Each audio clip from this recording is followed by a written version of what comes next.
everybody, welcome back to the stream. It is Tactical Wednesday. We're getting wactical today, I guess, because we just got all the Tau Empires drops. We were complaining yesterday about how they were like a week late or whatever, and we just got them today, so we get to talk about Tau, which is exciting.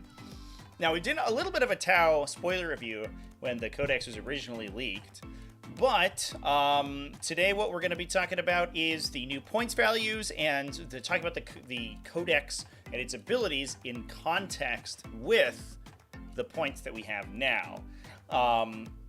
So yeah, it's pretty transformative for the faction. They've lost, it looks like a lot of Forge World options will be moving to Legend.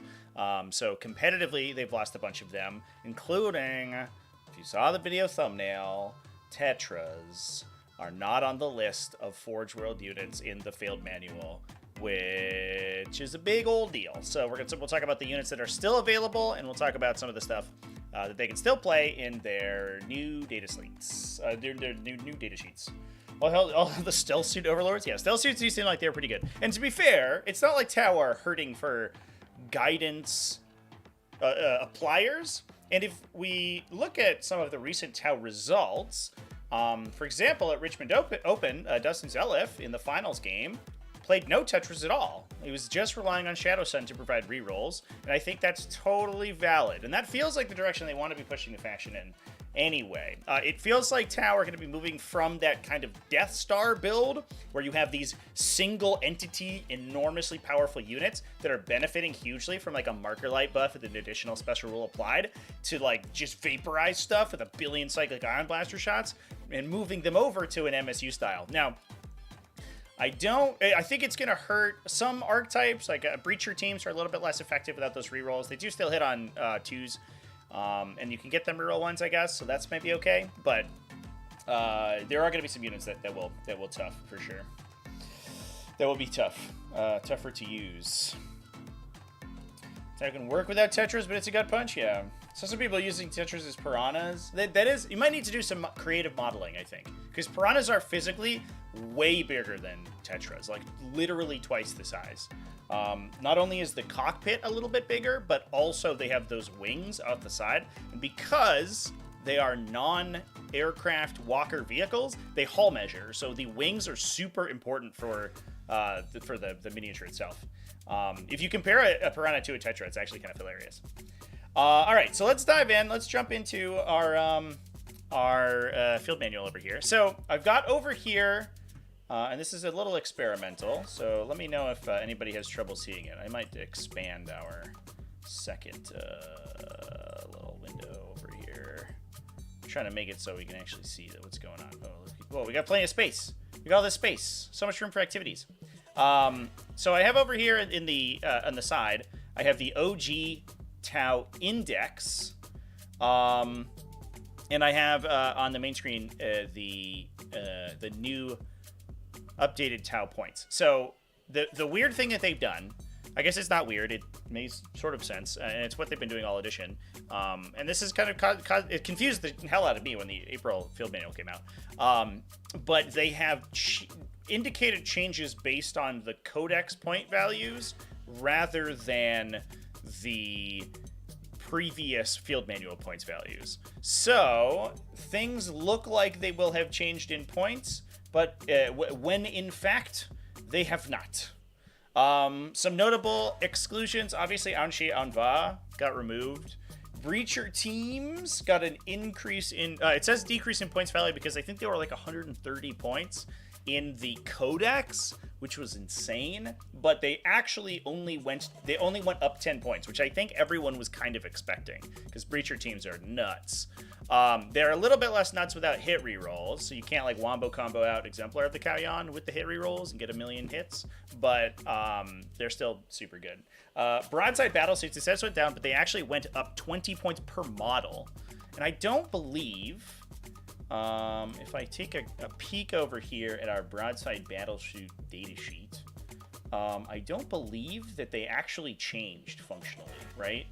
I think that they're basically exactly the same. So a 20-point increase is a little bit insane, a little bit weird. But I think I did see a couple people saying that they were having sort of wild success with them in the Mont'ka detachment. And so it might be that they're trying to head off a potentially powerful combination from there. I'm not sure, though. Let's see what else we got changed. The Fireblade went up 10 points. It says he went down, but he did indeed go up. So the Breacher team plus Fireblade is up 20. Inky wants to participate as well. The Cold Star Commander Battlesuit actually stayed the same. The Enforcer Battlesuit also stayed the same. The Crisis Commander is gone, as we knew. Shady Lady is the same. So the then we have the Battlesuit teams, and I think we'll probably try to discuss the Battlesuit teams independently of their comparison with the old Codex, because it is an entirely different datasheet now. Dark Strider is the same. The Devilfish is 85, so it also went up 10. So the full Breacher combo went up a total of 30, which is quite a bit. The Ethereal is the same.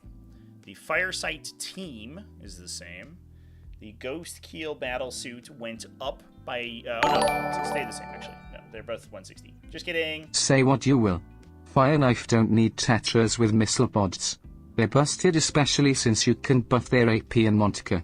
20 shots re-rolling. The Fire Knife teams. That's interesting. We'll take a look at those guys. I know against like sort of medium infantry they feel really strong. Against like the heavy vehicles and stuff, they're like they're kind of underpowered, right? It's the Sunforge teams that are like the anti-vehicle guys, and those guys are just like the Fire Knives are just like AP1 2 damage, or you take them with you can take them with plasma, right? Is that what I'm remembering? Oh my god, my cat. We've then got, let's see, Kroot Carnivores went down. I believe they went down 10 from the Codex, so they went down to 75. But the Kroot Carnivores we were talking about, if they were not super inexpensive, were kind of trash. And I don't know if they went down enough to justify that points value. Where's the Carnivore data sheet? Yeah. So they're just like a T3 scout sort of idiot. And that's good, but they're just a utility unit. And for 75 points, that's a ton of points. Like, I guess they have stealth, but they don't really have a save characteristic, so they just die instantly. And I feel like you can just take the spot with other infiltrators, like stealth battlesuits. How many points is stealth battlesuit now? Yeah, it's 60 points for a stealth battlesuit team. So instead of getting scout, you get infiltrate, which is like probably a downgrade, but for 15 more points, you get a pathfinder team. And they also are harder to kill and benefit from other stuff. So like, I don't know about these Kroot Carnivores, man. They seem overcosted, to be honest. Like 65, 70 maybe feels okay for them. 75 is a lot. I don't know. The Kroot Far Stalkers are at 85, so for 10 more points you get all their special stuff and more models. They went up 15 points, Jesus Christ, from the index point values. The Shapers are between 55 and 60. The old Shaper was 40, but these guys have a lot of additional abilities, so that does make sense. And then the Lone Spear is 90. 90 is much better. I think they were like 115 in the original Codex printing, which was like insane, or 120 or something. The Lone Spear is interesting. 90 might be too much. Where's the Lone Spear at? There he is. But he's a scouting lone operative. He's certainly better than taking a Kroot unit, I think. He's less good at movement blocking, but he's much better just as an independent unit, especially because he's fast. But I don't know. I'm not sure. I don't know, chat. And all the normal shapers, yeah, like 55 points. You don't really want to take them by themselves, unfortunately, which is kind of a thing I was interested in because they scout and infiltrate. So the shapers on their own is kind of an interesting inclusion. But for 50 to 60 points, like, oof. If they continue to be at 40, like 45 points, I think that's interesting as just a utility unit because they have so much maneuverability before the game starts. But at the cost of like an entire scout squad for one model, it's less exciting. So the Kroot stuff really feels like a huge miss here. Let's see. Kroot Rampagers at 110. Yeah, 35, 36 points a model or so. That's a lot for this unit that is going to really, really struggle to get it to melee. A 7-inch scout and a 7-inch movement on a mounted model is really low. I think there would be an argument for them if they were move 12 or something, but move 7, like we talked about on the other stream, is super low. Especially since they have the really bad version of impact attack. So they impact attack for models that they're engaging the enemy with, not their entire unit. A little bit weird. A little funky. I don't like that. Pathfinder teams looks like they stayed the same. Piranhas stayed the same, kind of surprisingly, to be honest. They're really good. Razor Sharks the same. Riptide Battlesuits went up 15, which I think we were expecting. 180 feels okay for the Riptide. 165, I guess they felt too defensive, like way too defensive for their points value. And they could apply damage, but it wasn't crazy. The problem was their survivability. They sort of just, in a lot of instances, kind of just outshone the Ghost Keel just by being so hard to kill. That I do like they're a little bit more expensive. They feel a little bit more commensurate with their top line profile and like the impressiveness of their model. Skyray Gunship up 10. Stealth Battlesuits are the same, which is pretty nice. Stormsurge is the same. Strike Team is the same. Sunshark went up 10. Okay. People taking Sunshark bombers. All right, thank you. The Tidewall is the same. Tidewall Gunrig went down 5. All right. Oh, is that the case? No. Tidewall Gunrig stayed at 90. The Drone Port stayed the same. And then the Shield 90. I don't know. Who cares about Tidewalls? And Vespid Stingwings are the same. And then none of the Forge World points values changed, but what we will notice is that a lot of the OG Forge World units are gone. So Tetras are dropped. I guess we can take a quick peek through the Imperial armor. Do I have the Tau Imperial Armor Compendium on my... I guess we can just grab it off Warhammer Community and just take a look at what we're missing here. Which I should have popped out earlier. Just looking at Warhammer Community, they have a webcomic section. I don't know if I've ever clicked on that. They have good webcomics? Probably not. So we have currently the AX-10 Tiger Shark, Manta, Taunar Supremacy Armor, and regular Tiger Shark. So the Yavarna Battlesuit is gone. The Yavara Battlesuit is gone. Tetras are gone. Remoras are gone. That Staunar's still there. The Barracuda's gone. Oh, that's sad. The Barracuda's one of my favorite models in 40k. Aw. Both the Tiger Shark and the Tiger Shark AX-10 are here, and the Manta is here. So we lost all of the specialist Battlesuits and Tetras. They weren't getting too much play, but it is a little sad. Plus the Barracuda. Remora Stealth Drones getting axed is a pretty big deal.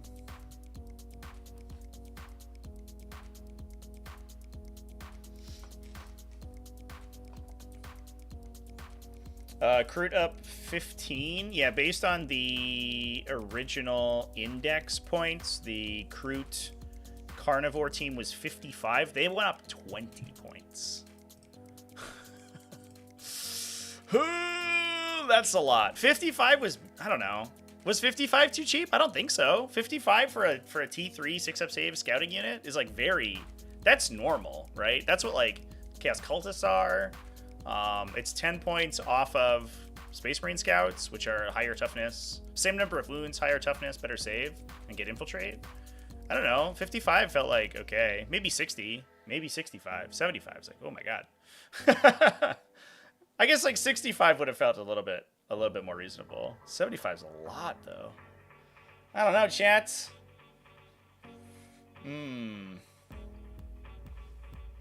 They're being priced for the Kroot detachment. Yeah, I don't know. The Kroot detachment is like so specific. I think that we were talking about the Kroot detachment in the context. I'm gonna resize this window a little bit here, and I hope it doesn't mess up my thing. Ooh. All right. I probably need to change my crop. 1 sec, chat.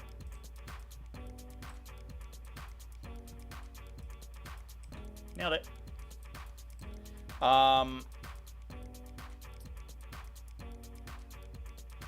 So it feels like it is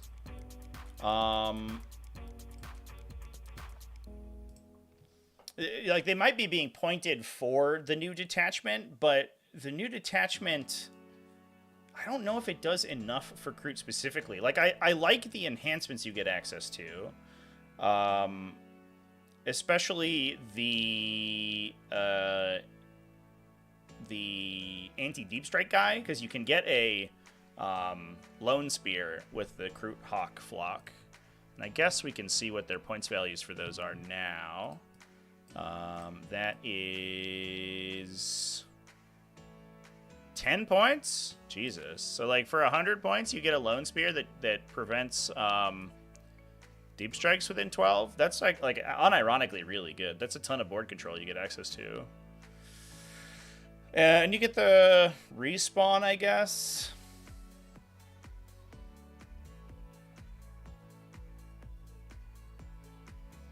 But you don't have any support for the other units, right? And they're like slightly harder to kill. I still think, I don't know, 75 for those units is a little bit tough to swallow, but maybe it's fine if you're just spamming a billion of them.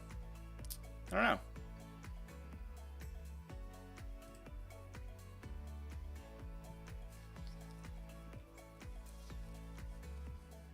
$10 cheaper than Orc Boys. Yeah, I mean, I think the big thing is that they are like entirely a utility unit, right? So maybe like comparing them to combat units is not so useful. And I do think like the Kroot detachment makes them much better at doing utility stuff because they're stickier on objectives. They're just harder to take down with an invuln save and stealth. Like they'll randomly survive a lot of times. Whether you want to be paying those points for that though is like a little tough, right? Because they're basically like they're Catachin jungle fighters with stealth, almost exactly, right? They're like higher strength. The jungle fighters get like bonuses on the charge, I guess, which sort of offsets. But you're paying 20 more points for that stealth, which is a lot. And in this detachment, they're almost identical, right? Like you don't get like go to ground, I guess, or take cover, but you get the invuln save, and then you also get reinforcements. But a lot of times, what you want to be doing is using reinforcements on the better units. So you want to use it on like Farstalkers, because that's a little bit more. That's more value add. So pricing them around reinforcements, I don't know if it like really makes sense. Maybe there's a hunting pack build that uses them to take over the center of the table, and then like backs them up with the shooting, with the guns and the sky rays and all that stuff. But it's a lot for your infantry when you could be paying for breachers, you know. Detachment needs separate point values. Yeah, I don't know. That's what people were asking for in 9th edition. They were asking for like specific points values for different sub-factions, and I think it just gets too convoluted. I think it's okay if you price them around their best like instance, but I think that what you need to do is like thread the needle where you make them good value in the instances that they're good and average value in the other instances, right? Because what you want to do is incentivize people to play the Kroot detachment with the Kroot. You don't want to require people to play the Kroot detachment with the Kroot, right? So making them cheap and then making them a really sticky infantry unit in that detachment is really interesting and cool, but making them like moderately costed for everyone just makes them really bad in those other detachments. I don't know.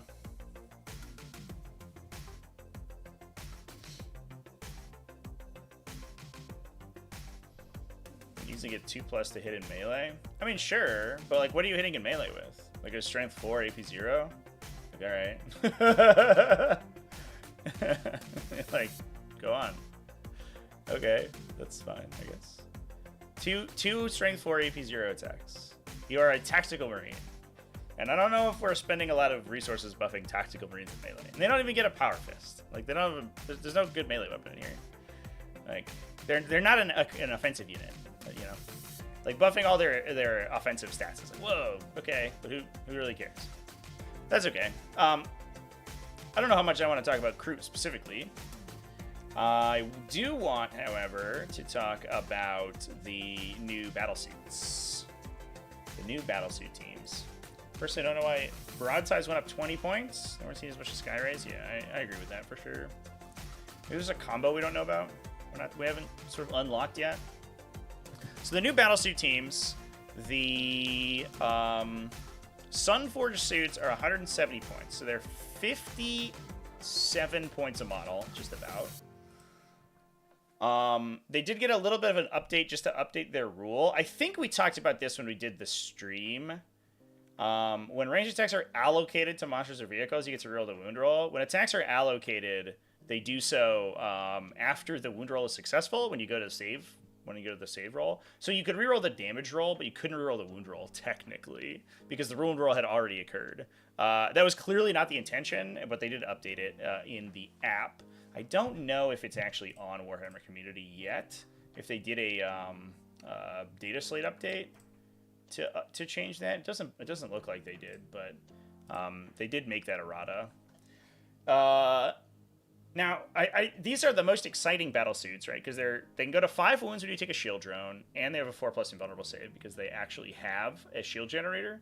The problem is that you are paying a lot for a Melta unit, and like if you compare, they each have 2 fusion blasters, so they're shooting 6 Melta shots.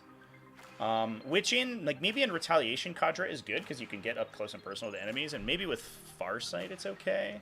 But you compare them to the shooting from like a Skyray, right? And the new Skyray profile is 140 points. So for 30 points less and not less need of support, you get what are they?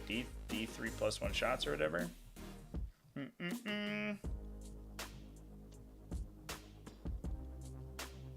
Where's that Skyray profile at? I went right over it. You get a flat 3 shots. So it's half as many shots, but it's higher strength. It's like equivalent damage. You get full rerolls on that guy as well against any target, and you get a hit reroll too. So you are more accurate without needing a guide, and you're basically equivalent like damage output. You just don't have as many attacks, but you can do so from farther away. So you most likely get more turns of shooting. And I don't know if I see the value of the Sunforged team at that points level. You want them to trade into something really big. But they're basically almost 100% of the time going to be trading laterally, not up.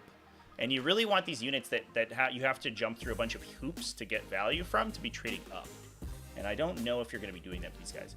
Maybe one unit to act as a counterpunch, but I don't know if I would ever see more than that at the points level. I kind of expected them to come in at like maybe maybe not 60 points model, but maybe 50. But almost 60 is a lot. The Fire Knife Battlesuits do come in at 50. The thing we have to remember about these guys, though, is that they don't get shield generators. So they are really squishy. They're, like, insanely easy to kill at this stage. They get reroll hits against enemies at their starting strength. So most of the time you're getting hit rerolls. And then you also you get the weapon support system, so you can ignore hit modifiers. And you can take up to 2 missiles or plasmas. So I guess what we were talking about is 4 missile shots apiece with rerolls.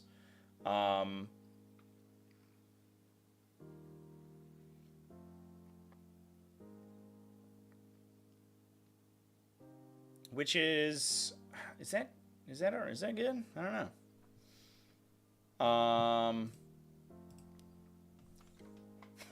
Wactical Wednesdays. Skyray also rerolls hits against. Oh yeah, against flyers. Yeah, for sure. That also is a huge benefit too. I mean, the downside is the attack volume, but range is almost an attack volume increase, right? Because the Sunforged teams are never going to be able to shoot before like the third battle round or something. The Fire Knife teams do seem a little bit more expensive, but I do understand the value, right? They're AP1, they're probably ignoring cover if you're guiding for them, and they're getting hit rerolls, and you're shooting a bit like medium infantry. So they're much better at clipping out like lighter utility units, like medium utility units from 30 inches away, from really far. Oh, the commander takes 4. I guess that makes sense.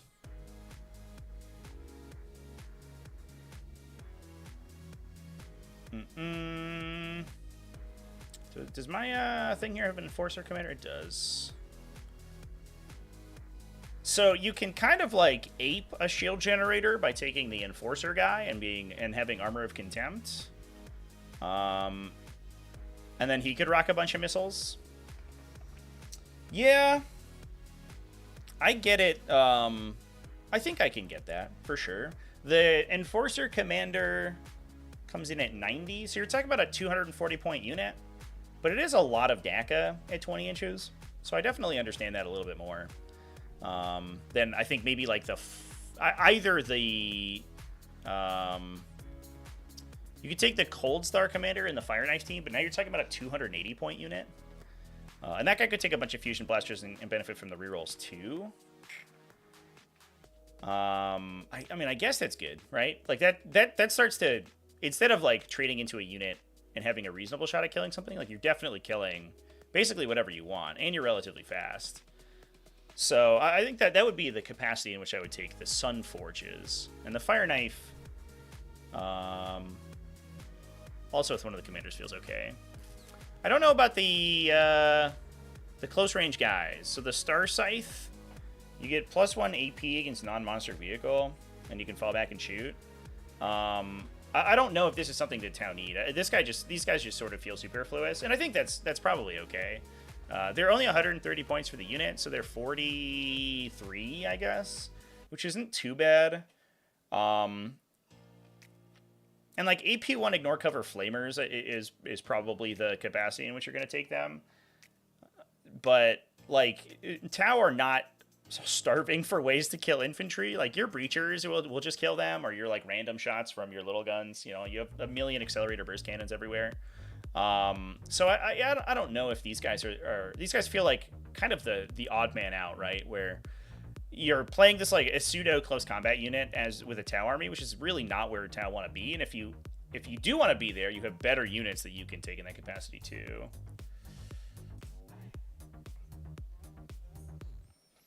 Star Scythe can get to AP2. I mean, sure, but what are you shooting flamers at that you need AP2 against, right? Like, you know, big stuff. Like heavy infantry, you're basically always winning on 5s. So if you consider you have all the flamers and you're shooting at like a T6 heavy infantry unit, you don't have wound rerolls, right? Unless there's a way to get wound rerolls. I guess you could get the stealth suits give you reroll 1s, but you don't want to guide your Tauren weapons. That's like that's a kind of a waste. So you're shooting an average of 7 shots per model, so 21 shots, winning on 5s. You're putting 7 wounds on somebody, and they're probably saving on 4s. So you're handing them like 4 wounds against like a Terminator or armor of contempted like Gravis equivalent. Maybe you do burst cannons and you get the rerolls on them, so they shoot 8 shots apiece, but then you have to roll to hit. But I don't know if I'm seeing it, chat. Wow, BD is up to date already. Hot damn. That's rad.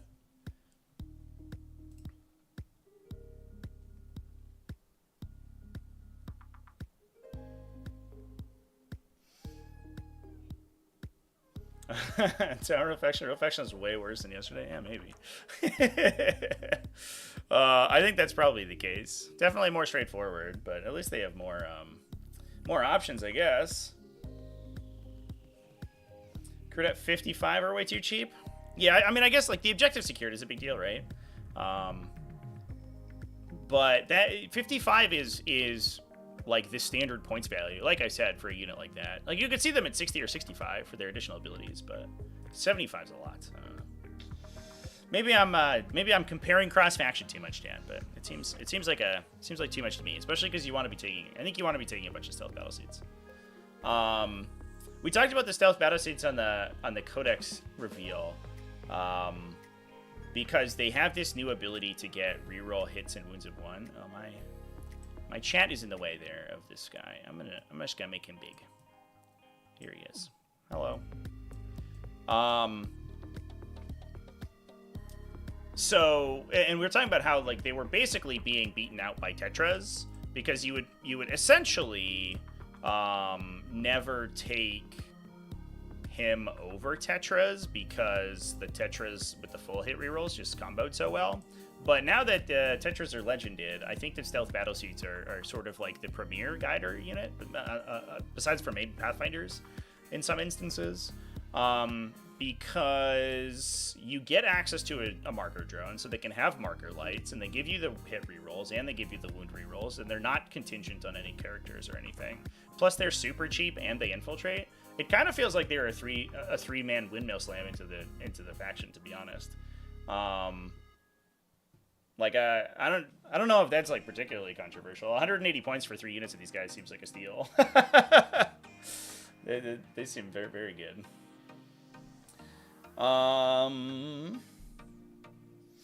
The thing with star size is anti-horde in retaliation cadre.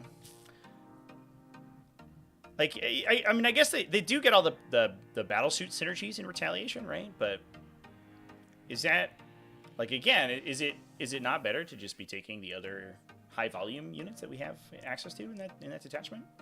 Like getting the +1 AP if you're within 6 inches is good. And I guess you can get +1 strength, so your burst cannons can go to 6. So then you're like winning people on 4s. That's a little bit spicier. If you're guided, you're on 3s, and you can go to AP2 ignore cover with a marker light. So, you average, I don't know off the top of my head what that is. You're shooting 8 shots a model, so 24. You still have to get close to people to get all the benefits, which is a little bit awkward. And you're hitting like 18 of them with the rerolls. Could I get opinions on my TOW list? Yeah, for sure. Shoot it over. Send me a PM. And then you're winning on 4, so you're probably handing them 9 saves. It's a little bit better than the Flamers.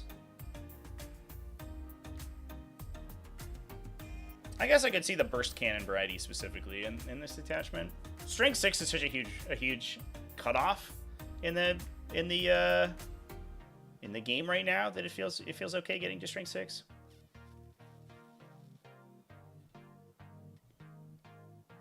I guess that's the situation you would take it. Yeah, I'll buy that. The fire knife does a star size job at safer range. I think that, well, you're paying more points and you're contingent on having a character, right? If you want to be getting that shot volume. But that is probably the case. You're shooting, instead of 24 shots at like strength 6 AP1, you're shooting 12 shots at strength 7 AP1, because you're almost certainly not benefiting from the detachment abilities. I think the big benefit of the fire knife is that it's also good in other detachments, right? They're not dependent on this thing. This does feel okay for the Star Scythe, but it feels like the only place you would want to take them, I think.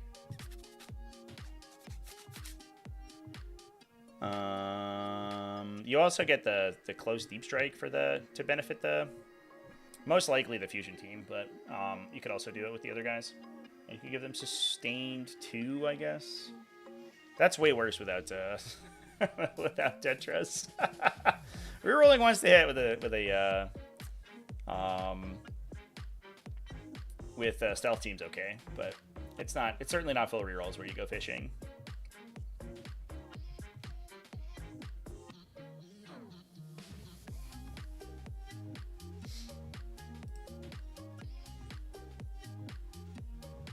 Broadsides at 110. Yeah, that's a lot for the broadsides. I'm not sure if I'm that excited about broadsides, because like you're edging into the points cost of an actual tank, right? And so if you don't need the big brick of guys for broadsides, where you have like a big set of like of 9 wound idiots, I'm not really sure like what we're doing with them. You're shooting D6 plus 1. You're shooting 6 D6 plus 1 damage shots, which is it's one half of a sky ray, and it might just be that the sky ray is like such an insane profile in this detachment or in this codex that it like overshadows a lot of stuff. But you're shooting half of a sky ray, which means you can take 2 sky rays for 50 points less than the broadside team. And you're like, and I guess you get all the other shooting, right? But sky rays also have seeker missiles and all their other like sub guns too. Plus, they all individually have marker lights, so they can also spot for each other. Whereas the broadsides need another unit spotting for them for the most part. It's broadside versus a hammerhead now. Yeah, the new hammerhead gunship is at 130. Yeah, so you're 20 points off of a hammerhead with a broadside battlesuit. Which is like kind of insane to think about. And the hammerhead gets its floating reroll. I don't know what we're taking with the hammerheads. They might be the anti like heavy infantry guy because you're taking the ion cannons. But like even if you're comparing to the railgun, right? Like the hammerhead is much harder to kill. It's higher toughness and more wounds. It's faster. Its railgun shoots half as many times, but gets a floating reroll and +1 to hit occasionally. So it's probably a similar amount of reliability, and it also does 5 more damage. I don't know, man. Broadsides seem like they're losing on every capacity. I don't know if you take them. It's a little weird. For only 20 points, it's a lot of value. Yeah, retaliation doesn't mean much. The one benefit that you do get is the stim injectors, right? So you can have that big unit that is kind of survivable. They're a base 2+ save. They get the enhanced thing against mortal wounds. I guess it's a 6 on Feel No Pain, though. Like, on 24 wounds, it gives you an average of 4 back, which I guess is okay, but I don't know. Or 27 wounds, I guess. It's 27 wounds, so 4.5. That's an okay value for 1 CP, but I kind of wish it was a 5. It would maybe be broken if it was a 5. Like, it would just windmill slam on Riptides all the time, and on Ghost Keels it'd be super tough to kill. But yeah, I don't know if they have like any other real good synergies. I guess you could like, you can't shoot and scoot them because they don't fly. You could give them sustained hits. Let's go with our 6 shotguns, our six pew pews. I guess make them hard to shoot charge. Yeah.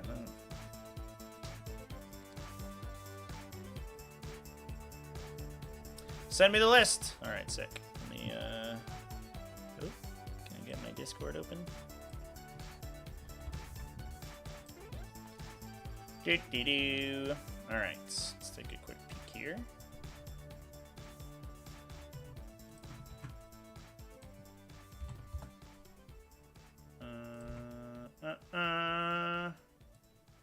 All right. Goodbye, Codex. You're becoming small again.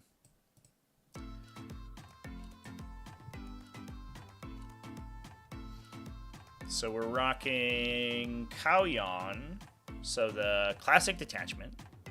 Is this actually Kaoyan, or is it are we taking something else? I don't know if the app has the other detachments in it. I guess this is from GW app, so it must, right? So it's Fireblade, Farsight, Enforcer. with the missiles. So like we just talked about, plus Darkstrider. A Breacher team for the Fireblade with a Devilfish, so we get the combo. We do have 2 Broadside Battlesuits.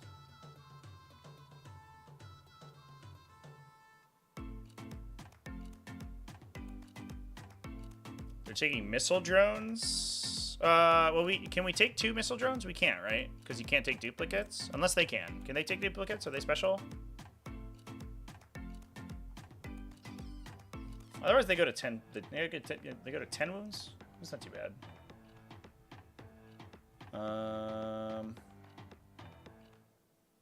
Oh, they can take duplicates. Okay. All right. Well, that's a little bit better. So you could put them to 10 wounds or take the 2 missile drone shots, which are just like strength 7 AP1. All right. That feels better than I thought it did.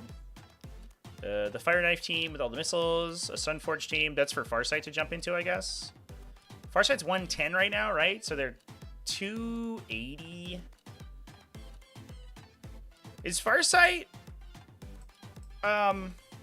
So here's the question. Is Farsight better for the same points value, or he might be 5 points less than a Cold Star? He has 5 points less. He gives you the free strat, right? And +1 to wound. But the Cold Star makes you faster, so you can rapid ingress better and then get into range. Are there any good stratagems for them? Everything's a strategic boy, right? Oh, you can use the sustained hit strat for free, which is fine, I guess. Whatever. But you lose out on 4 fusion shots rather than 2 plasmas. I kind of wonder if a Cold Star commander is better than Farsight in that instance, which makes me feel sad because I love Farsight and I want him to see play. But like, getting an additional, I guess I have to look at their war gear options. Getting an additional bunch of gunshots to get full rerolls feels like it's much stronger, right, for the unit. Where are you at? Where you at, little guy?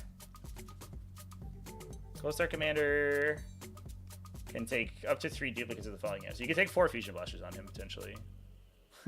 So you can like literally, instead of getting +1 to wound on 6 shots and 2 little shots, you can just increase the shot volume of the unit by like 40%.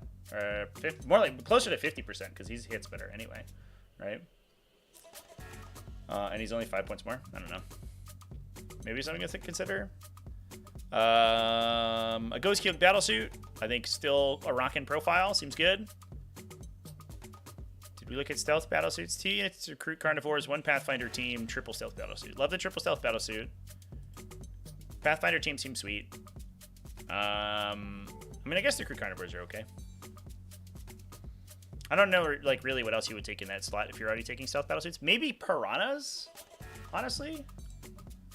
How does a Kroot Carnivore squad stack up against the Piranha? Because the Piranha is 20 points cheaper. It's definitely not as much volume, right? And it doesn't have the sticky. So you could take 1 Kroot Carnivore team if you're not worried about people deep striking on your back line, and then you can sticky your home objective, and then potentially jump into a second objective in the center and sticky that one. I don't know if you need to, though. Because the Piranhas also scout. Yeah, they scout 9 inches. And you get a Fusion Blaster and a billion shots, and they're harder to kill. I would maybe just take Piranhas instead of Kroot Carnivores. You almost get 3 Piranhas for the cost of 2 Kroot Carnivore squads. Not quite, right? You're down 15 points, but if you could find the points somewhere, you could just take triple Piranha, and that seems incredible. Oh, it is Mont'ka. It's not Kauyan? Okay. All right, yeah, that's kind of what I figured. I didn't know if the list builder was updated, so I'm sorry.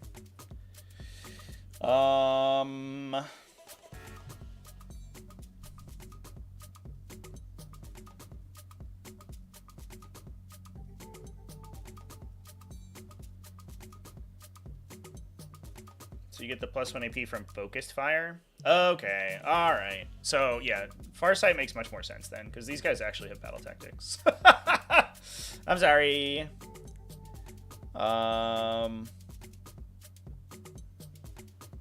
You get +6 inches to advance rolls for free, so you can move 16 with the Sunforge team instead of 10. That's that seems okay. And then +1 AP, select 2 units and 1 enemy unit, and then you get +1 AP against them, yeah.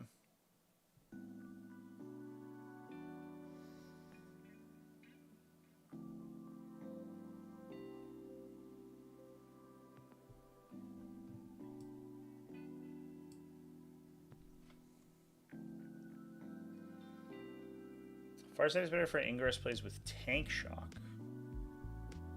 I don't know if I considered Farsight as a Tank Shocker, but he is high strength, right? Where is that silly goose? Strength 10? That's an okay Tank Shock. Yeah, I didn't think about that, actually. No, that's alright. It's 2 CP, though? Are you going to have the CP to Ingress into a Tank Shock? It's a lot. Maybe. It's too bad he doesn't get either of those for free. He just gets the faster advance, right? I guess he doesn't get the +1 AP because it has to target 2 units and no one else has a free stratagem duplication. Oh, the battle tactic change was the stupidest thing ever. So dumb. Oh, that's a frustration. That's pure frustration there. You can't rapid ingress with Farsight for free though, chat. Does the Ghost Kill give you rapid ingress for free? If he does, then I didn't know that, and that's cool.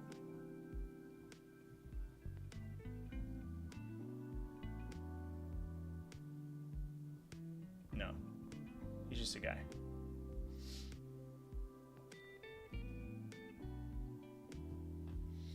Friends are planning to use legends from now on. Unless a lot of Forge World arcs. Yeah, if you're like playing with your buddies in like your local game store or whatever, like you do whatever you want, man. Play all the legends. Like I think that's fine. I think that's the benefit of the legend system is that you can still use that stuff in a more casual format. And sometimes like you play competitive formats that have legends in them and you make like weird combinations, and that's like sort of fun. You know, it's like when you go to an unlimited format with in Magic the Gathering, and suddenly like you have your number of options you have for your list construction like gets wild, you know? And that's really cool. But when we're talking about sort of like the competitive metagame, we have to discount legends, unfortunately, and that is the focus of the channel. I want you stealth suits for free because they have the little teleport helmer guy. Or the homing beacon. Man, stealth suits are just like coming up Millhouse over here. It seems like they have everything going for them. For 60 points a unit, these guys are nuts. This unit costs less than a scout squad, chat. What the heck? Rapid ingress. You must be set up within 3 inches and not within 9 of enemy enemies. Yeah, okay. No, all right. I'll buy that. Okay. I get it. Yeah, that feels perfectly playable. And I guess if your plan is to charge people, then Farsight's definitely better than the Cold Star guy. But if you just want to like come in one tap a vehicle, which feels a little bit more reasonable to me, then I guess you take the Cold Star. But I guess what you want to do is go in, shoot a vehicle to death and kill it, and then charge into like a unit holding an objective that's behind it, or whatever is inside the Land Raider or whatever, and then you burn them down with Farsight. And I guess that's probably a play pattern that makes sense.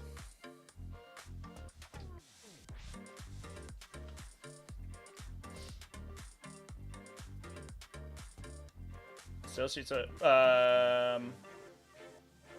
well, if you're playing Mont'ka, don't you have assault all the time? Isn't that like the benefit of the detachment? I think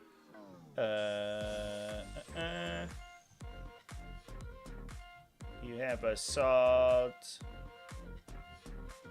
Oh, well, you're guided. Okay. Oh, that's the thing that was like, it's worded really funky, right? And I think they updated it so that it I think they updated it so it's reversed, right? Shit, I have to look up what the change was because it's not in a document anywhere.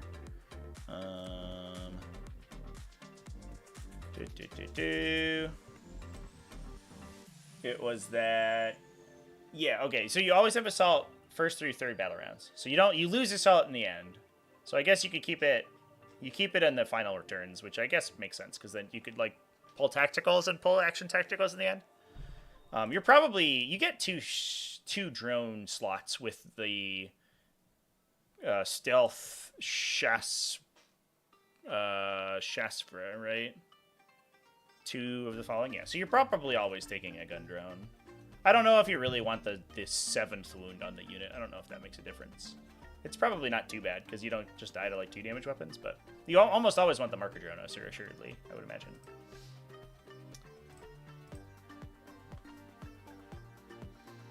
Yeah, the weird thing with Assault was that you couldn't technically use it because you weren't eligible to be selected to shoot if you didn't already have Assault weapons. So you had to take a gun drone, get Assault, so that you could be selected to shoot, and then guide them.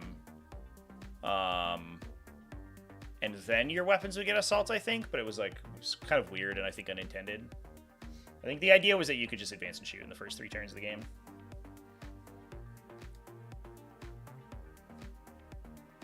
Yeah, but it makes much more sense to get the lethal hits when guided. I like that much better. It feels like they might have just messed that up.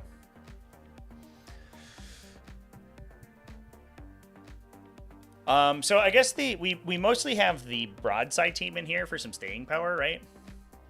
Because the rest of the list is kind of like flighty and squishy. We got the breacher team, so we can flip an objective one time, and then the broadside so they can hold objectives. Plus we can sticky them with the Kroot. And then we have a lot of utility. It seems pretty good. I guess like the long range shooting it's okay. The missile teams I think are going to be a little bit low.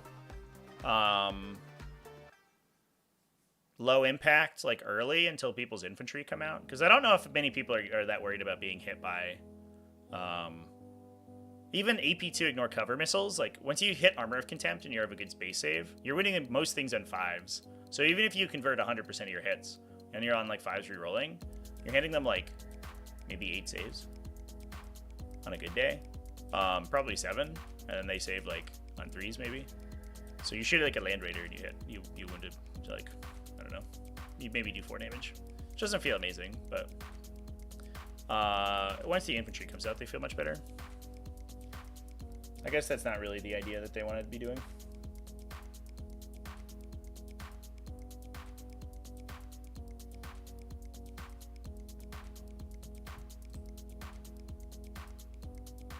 Yeah, I think the main benefit of having Assault in the end game is that you can keep the stealth suits for like rounds 4 and 5, because you still need to be doing utility stuff with them in those rounds, even if like your normal like all your Mont'ka benefits are over, and you don't naturally have Assault, right? So getting the added benefit definitely helps. I could see it either way.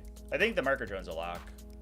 Maybe this shield drone's good, but the gun drone definitely giving you access to like investigate signals on round 4 or whatever can probably help a lot. Which detachment is the auto 6 advance? That's Retaliation Cadre, right? You don't get the auto 6 advance in this one.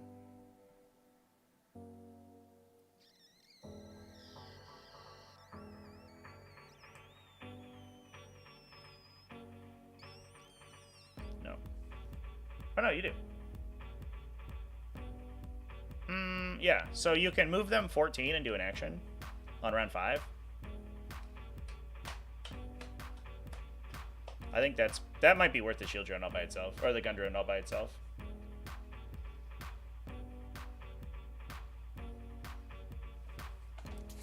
Usually see people kill them before turn 4. Yeah, it depends on how you're playing them, right? I think people will be incentivized to kill them, but you might be able to keep a unit back, like, you know, on corner objectives, like corner terrain features and stuff. We'll see how the play pattern ends up developing.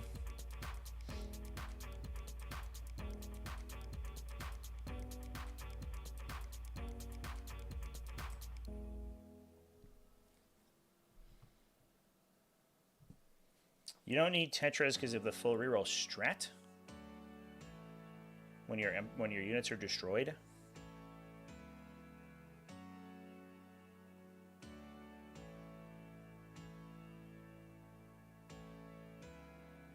Maybe. Like, you are giving them forward deployers to kill, right? But I know, like, from the other versions of that stratagem they get used, because Court has one, right? And Assimilation Swarm has one. And I know they actually end up being, like, the least played units, because you have no control over when they trigger. And you can't plan around your CP economy when you have them. It's funny that that's a battle tactic, but there's no way to get it for free with Farsight, unless his unit's dead, I think.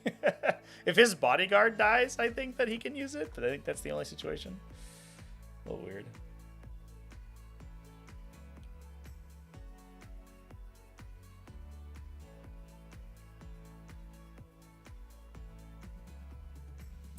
Did they kill Breachers? Yeah, it does last until the end of the game for sure. Yeah, I mean, I don't like it. It's not a bad stratagem. It's one that, like, I don't know if I would pun it, like, plan your whole turn around it, right? Because your opponent has so much control over it. So, I think you could be punished by, if you're like, oh, I'm just going to reroll wounds against you, or hits against you, because you're going to kill my models, and your opponent's like, what if I kill your model with this idiot, like, one dude with a melta gun? And you're like, oh, I don't want to reroll against that unit of 10 guardsmen. Like, I don't care about that. That would be the danger. But obviously, the situations where it's going to come up, it's good, for sure. I think Breachers are still okay. The whole combo, the full combo with the Fireblade went up quite a bit, because the Fireblade went up 10 points, the Breachers went up 10 points, and the Devilfish went up 10 points. So they went up 3 in total. So you probably don't do, like, the double or triple Breacher teams anymore, but you probably take 1, I think. Literally nothing went down in points.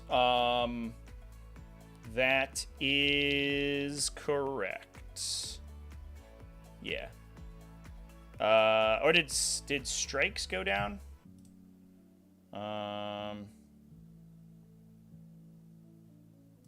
They did not. No, they stayed the same. Yeah, I don't think anything went down relative to previous rules. Still taking 3? Well, there you go. I think that goes to show you how powerful that unit is when you're still taking 3 at the new points value. If you can get them hit, like, reroll hits of 1, it's certainly not as good as the Tetra guide, but the hitting on 2s, rerolling 1s with a stealth team is good enough for the Breachers, I think, because then they're going to full wound reroll anyway, most likely.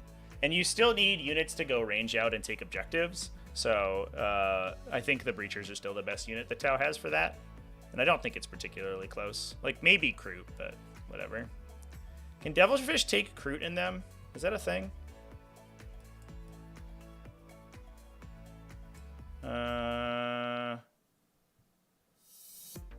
No, it cannot. Yeah, that's too bad. That might be a use case for the Kroot. Is you get a scouting Devilfish, so they go really far up the table, but it looks like they've headed that off at the pass.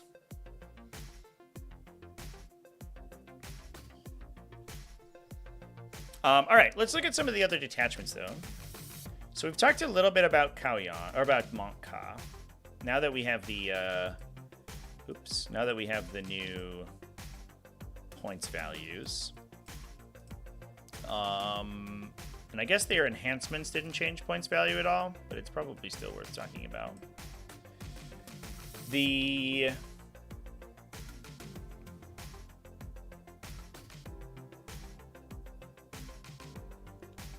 lethal hits while guided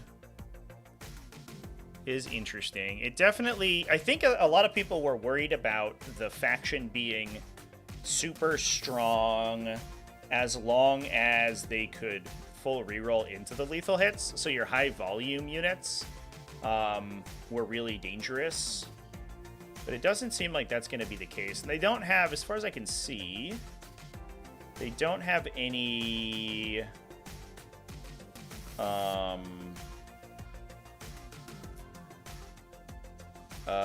they don't have any, what's the word?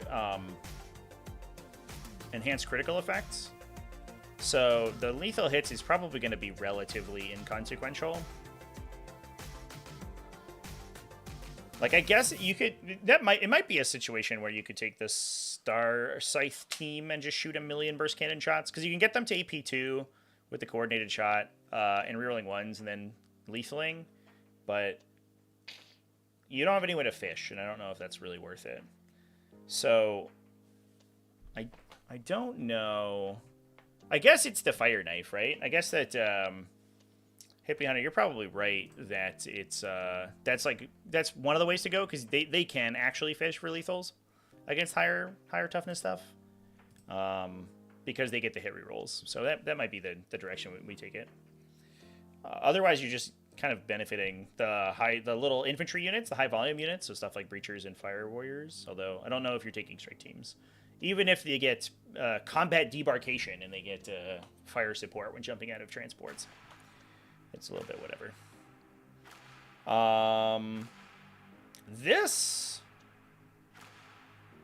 This enhancement kind of rules. It is 25 points, but it gives 2 units scout. So you could be scouting your devilfish at the start of the game. So you can direct breachers onto people top of 1.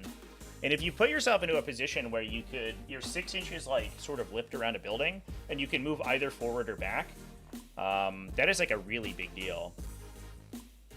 I don't know if I have the data sheet here, but are the fire site teams still eligible to take enhancements? Probably not, right? I think they're just lone operative units.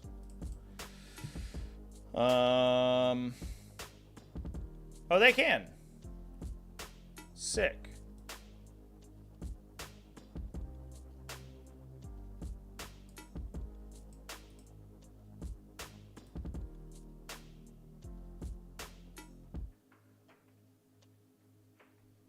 It's so weird that they give themselves hit rerolls.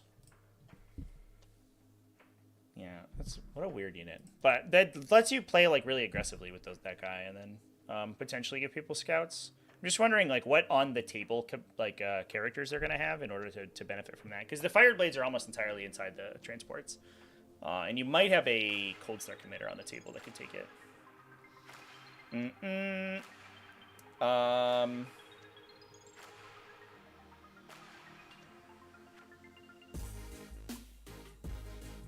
Strategic Conqueror for 15 points also feels good, especially if you're on missions like Supply Drop, where certain objectives are worth a lot.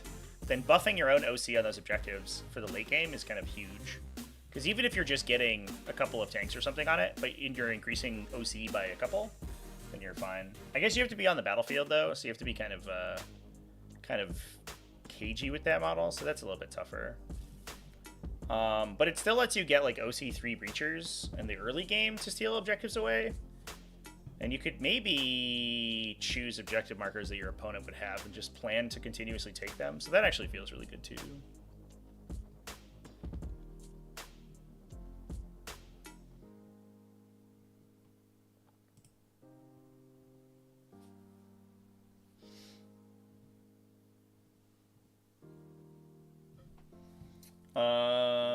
We put all the green on it like they went down from points from the MFM the MFM update.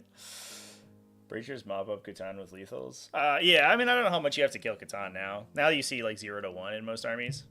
It's not quite as like vital that you kill them, because not everyone's rocking 3. Yeah, the green on the update like indicators is a little bit misleading, and it's just like when they released the data slate, and it was the same for Custodes and Orcs, where they like had a bunch of down ticks, and it makes sense from the perspective of a new person who's like, oh, I bought the Codex and looked at my points values. What are the differences between these points values and what's in the Codex? And you look at it, you're like, okay, so all this stuff went down, so I should keep that in mind. But for our perspective, and to be fair, like as enfranchised players, we're more empowered to actually find out what the difference is. It looks like it's very scuffed. But it's the downside of the Codex points printing at like 6 months of an earlier metagame, right? Because just so much has changed between then. People are really salty about losing Tetras. Yeah, I mean they've been like a mainstay for the army for a full year, right? Like you can't be that surprised that they're upset at that. I wouldn't be too shocked.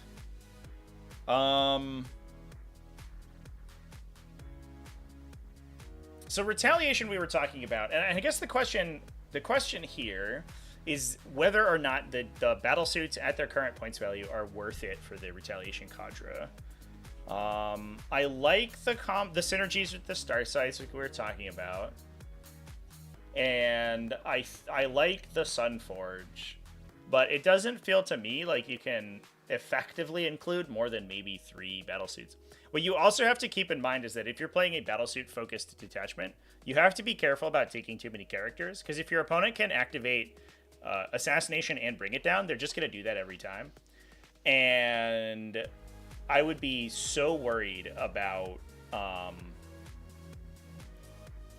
that stuff, like you just getting reamed on secondaries, which is a real downside of the Battlesuits. I wish that they weren't vehicle keyworded like that. Oh, Tardark with the gifted memberships. Thank you so much. Thanks for supporting my guy. You're the best. Ryan G, 1+ saves. Wes, Mass Brofact, and T-Dog all got free sponsorships. Let's go. Congratulations, everybody who got that. And Tardark, thanks for the continued support, man. I appreciate you. Oh, that's not me, Ryan. Thank Taudark. That's not. Don't thank me. I just was here.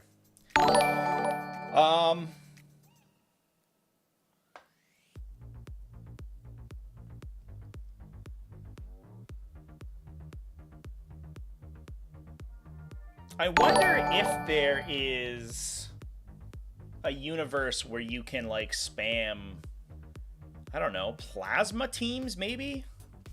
Like, I want to take the cheaper teams without characters in them. Is that crazy? So can we spam?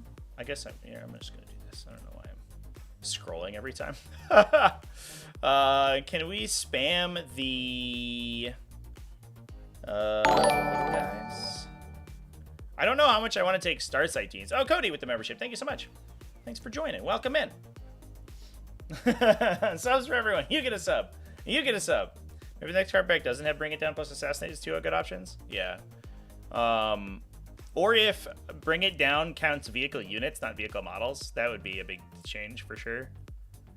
And counts the total number of wounds in them. I don't know. What am I doing with my life here? Oh my god. I just told myself I wasn't going to scroll through the whole thing, and then I did. All right, here we go. So the Fire Knife guys, like, I guess the plasma shots, it's only 1 plasma shot per gun. So you can shoot 2 per team. Ugh, that's so low volume. I hate it.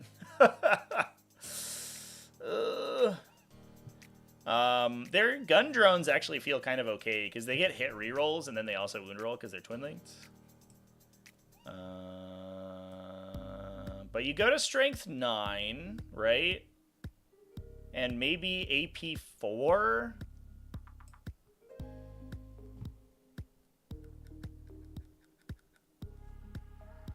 I just wish that we had some kind of wound buff.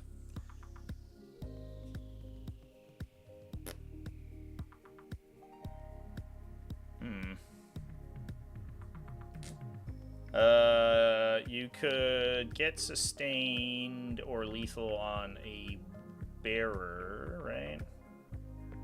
Yeah. That's not too bad. How many points is that? Prototype weapon system? 15? That's actually probably a windmill slam. Internal grenade packs let you grenade people and move over them and do stuff. That's really good. No one costs you 20. Pure Tide Engram Neuro Chip lets you duplicate a stratagem, but not for free. Yeah.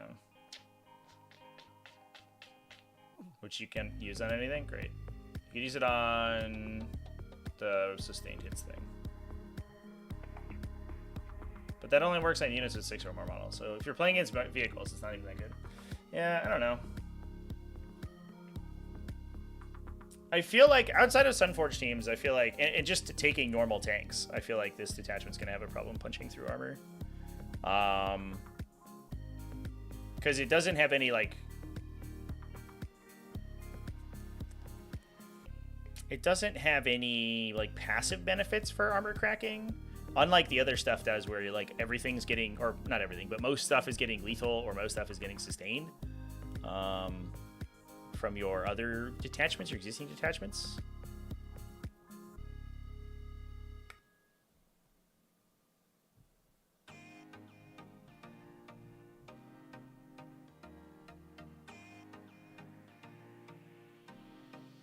But maybe the Sunforged teams are good enough.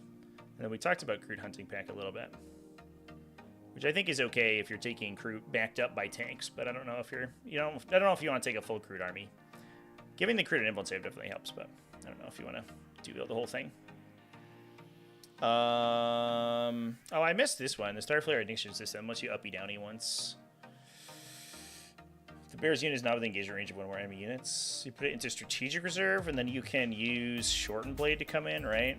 Oh, that is legitimately good, actually. That means you could uppy downy turn 1. Oh, but it's a 2 CP, 3 at Chief Strike. Oh, God. Why? Why is it 2 CP? Are they that worried about the Melta teams killing people?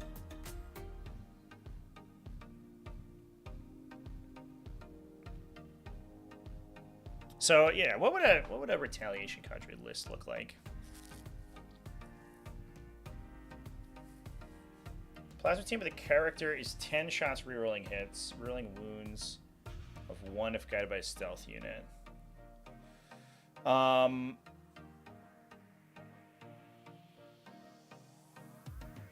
Yeah, but the idea is that I don't want to take that many characters, right? I think I want to take characters on Sunforged teams. And I think the idea would be to limit the number of commanders you have as much as possible, so you're not giving up additional kill ticks. Like, I think as soon as you take 4 characters, people will take Assassination against you and take the 4-point hit, because they are always going to max bring it down. And there's basically no instance in which they don't get 12 on killing characters, right? You just have to play too aggressively in this detachment. So I think you want to limit yourself to 3, which is probably like a Cold Star, maybe an Enforcer, maybe Farsight.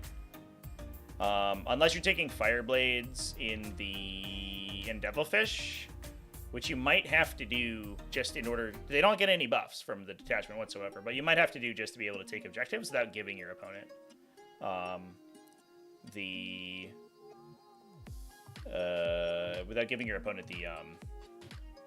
what am I trying to say? The Battlesuit teams. Keep the Towfish off your line. Never! They're all coming in. It's like pink flamingos. You're getting a little devilfish stick right in your right in your lawn there. So you're probably taking like 3 or 4 Battlesuit teams and 3 characters, which is most likely 8-ish 100 points. And I think from there you probably still take one breacher combo, which is like whatever that is right now. Maybe you don't even take the Fireblade, actually, and you just take a 185 point breacher team in a transport, which feels okay. Plus 180 points worth of stealth Battlesuits, maybe some Piranhas, and maybe some the bigger Battlesuits. I think that's your list.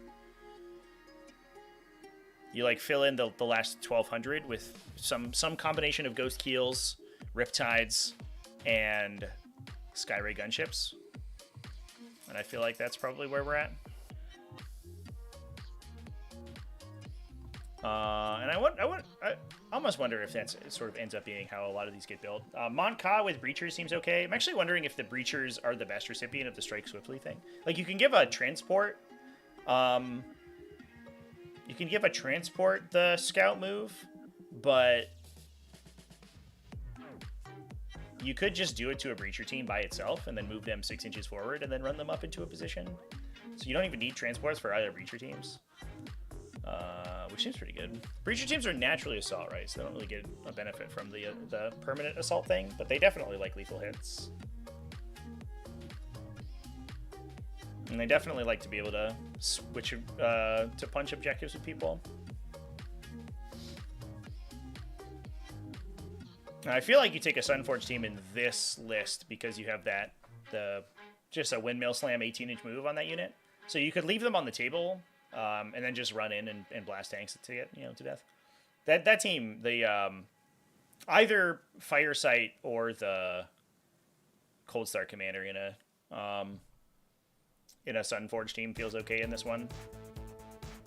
I think I'm coming around on the Fire Knife team with the +1 AP too. That doesn't feel too bad.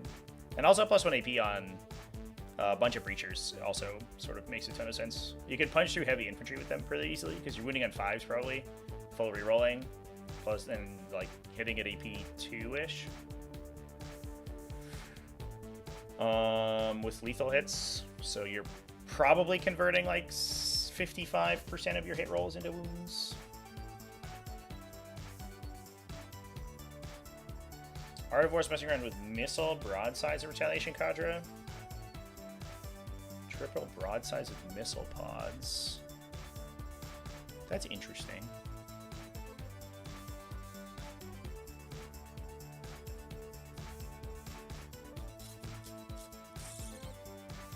I don't know if they have any like particular synergy, right? Because it's harder for them to get benefit from the +1 strength. They almost never will benefit from the +1 AP unless you come in to attack them and don't kill them, and then they shoot back at you at +1 strength and AP. So they go to strength 8 AP 2. That's pretty good. They are good, like just chilling and eating hits. I almost like them in Mont'ka, to be honest, because getting lethal assault benefits them hugely. They can get lethal and they can get +1 AP. So you could actually be just spamming infinite missile pods with them, right? And that actually feels kind of okay. That might be the one instance in which you're not just taking Skyray gun chips, is if you're taking the missile focused. Why did I not just look at the datasheet that already is on the crisis teams? I don't know, chat, but we're scrolling today. So Jesus, I fucking lost it.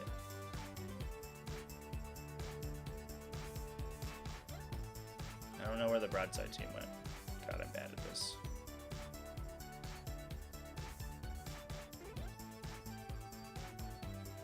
Are they all the way down? Oh, they are. They're with all the tanks. All right. Maybe, I don't know. Maybe the next Codex we can organize these alphabetically and not just like randomly wherever they want to go. So you can have them shoot. Oh, their high yields are twin linked. Oh shit! I did not realize that. I'm a level with you. I did not realize their high yields were twin linked. That's actually not too bad. So they're shooting 18 twin link shots. You could take SMS, right? If we're just like pushing attack volume. So they're shooting another 12 twin link shots with indirect, and then they're shooting another potentially 12 missile drone shots.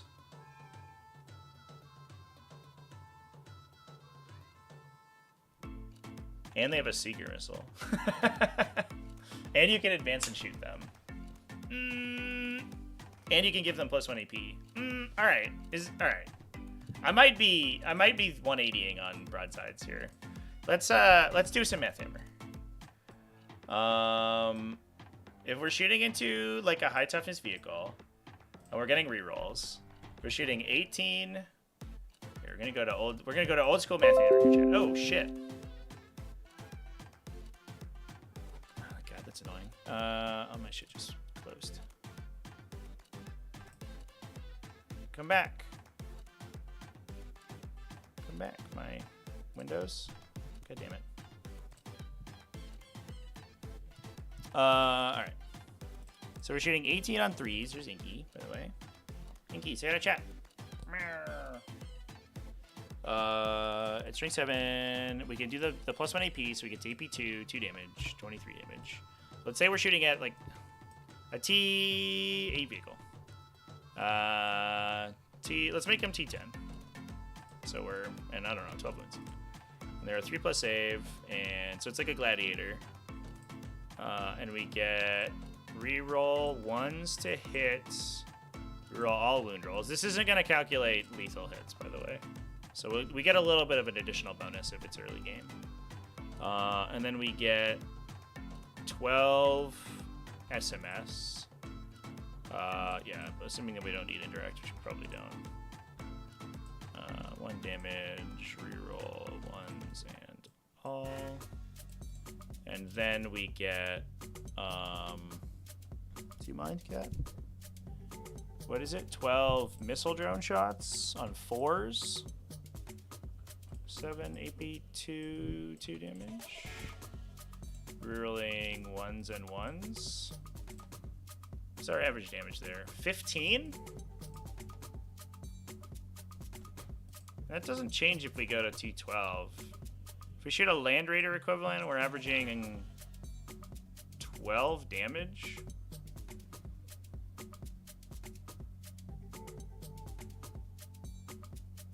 Is that good?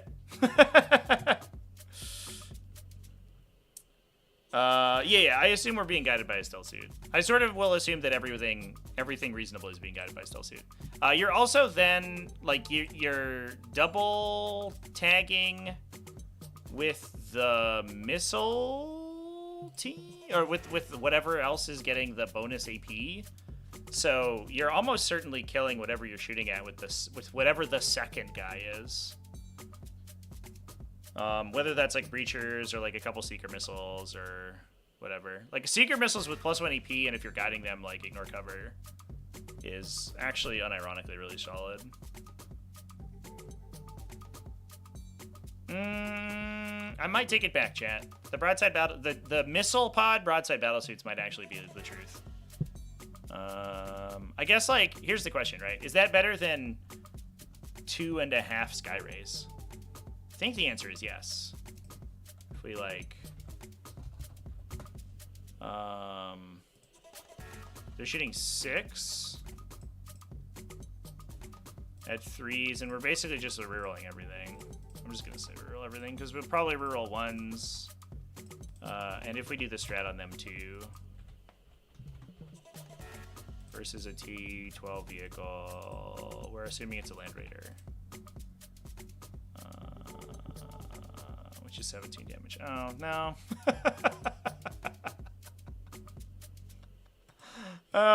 Just kidding, chat. Broadside battlesuit's probably much better against medium infantry, but they still get wildly outperformed by Skyray gunships. Oh, just kidding. I'm sorry.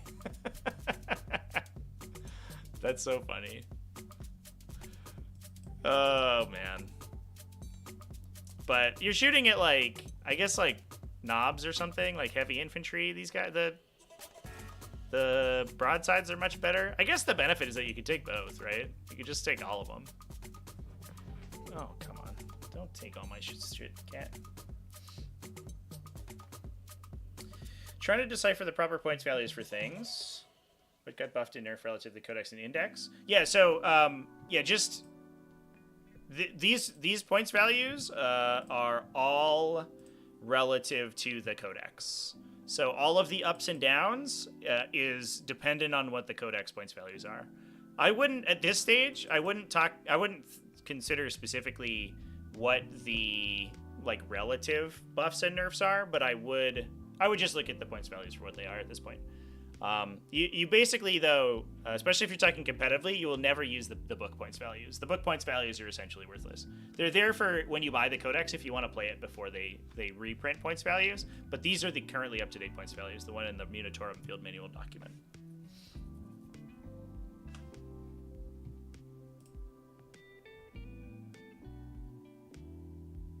Oh, I'm sorry. I have my window underneath my other one. I'm sorry, chat. Yeah. So this is the Skyray gunships. This is the This is the broadside team with the high yield missile pods, smart missile systems, and these things. I didn't count any seeker missiles. So I guess like you're probably killing whatever with seeker missiles, right? But this is average damage against the Land Raider equivalent profile. I guess like 16 wounds, but that doesn't change anything. Assuming there's no armor of contempt in either of these cases.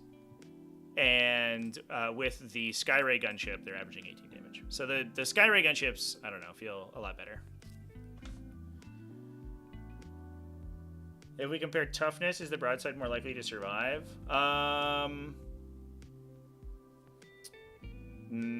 They're about equivalent. The broadside team, if you're taking missile pods, has 24 wounds. Two Skyrays have 28 wounds, but a worse save, but a better toughness. So I would say it's a wash, probably, on survivability.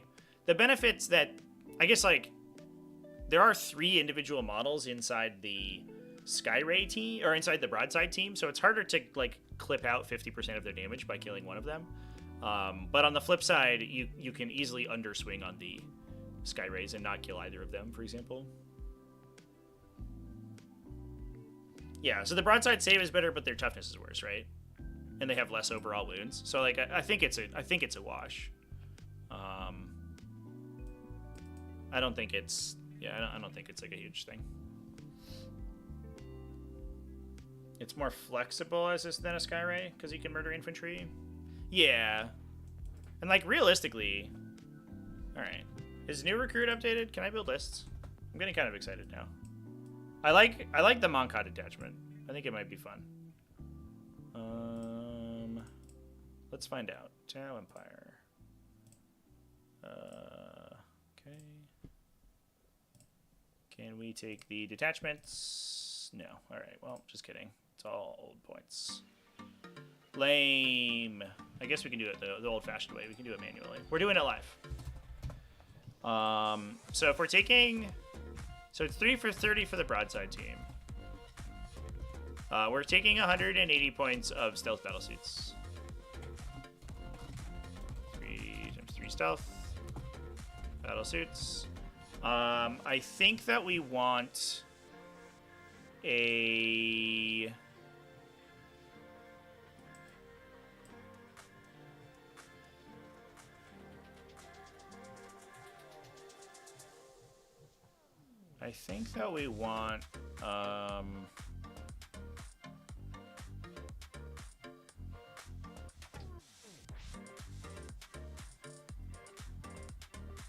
some of at least some number of characters to take the enhancements.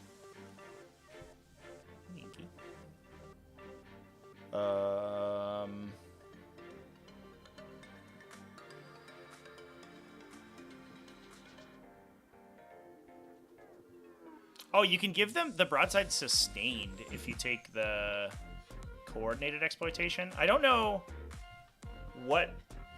I think that only works in ethereals and fireblades, though, right?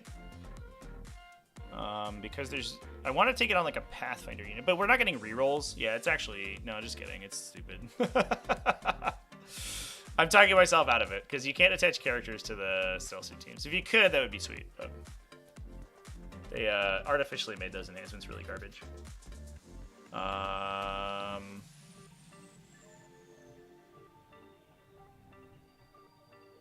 I like the scout move, though. Strike swiftly. So we want a character to start on the battlefield to use that enhancement. That's the only one I'm really excited about. I guess besides Exemplar of the Mont'ka. Although, I don't know if you actually need that one very much. What detachment would I put a Taunar in? Oh, that's a good question. Opinions of needing Kroot for screeners against orcs.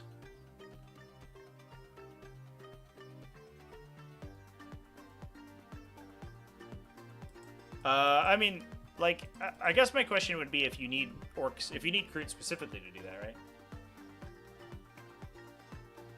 I do think that scouts are important, but I don't know if you need like specifically Kroot.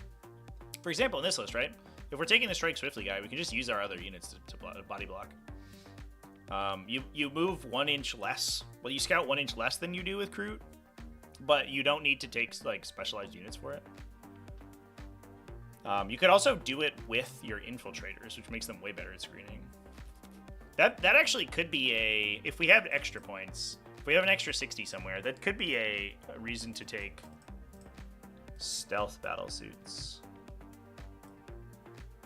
I like a 6 mana of stealth Battlesuits because they have infiltrate and you can give them scout and then they can spread really far.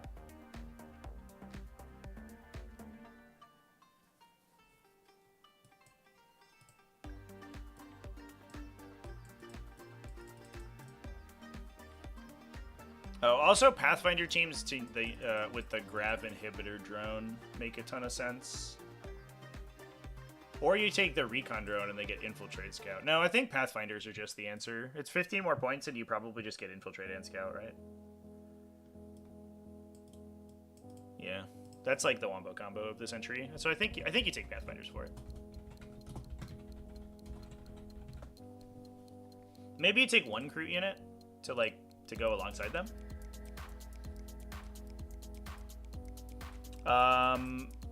And then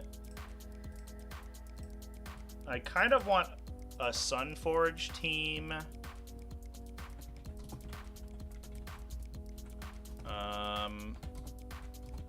As like a problem solver. So what are we at right now? 510, 600, 880. We have kind of 1,200 points to burn on stuff.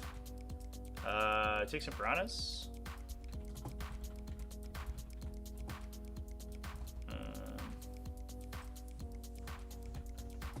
Because they're super cheap. And just keep track of this in a calculator.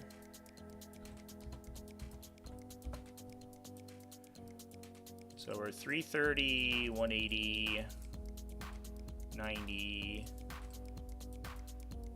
Cold Star Commander, the Sunforge team, 3 piranhas, which also have a super fast scout move. If we take 3 Sky Rays, it's 520. So then we have like 450 points to spend.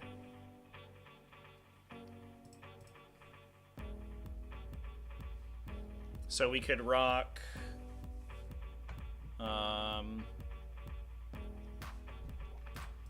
I want to take the scout enhancement, which I think maybe just goes on the Sunforge team and we just deploy them on the line basically, and then use them to bully the midboard if people get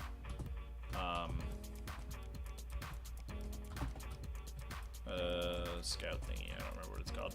Oh, Strike Swiftly. Strike Swiftly. And then I guess we'll put that on another line so I don't forget about it.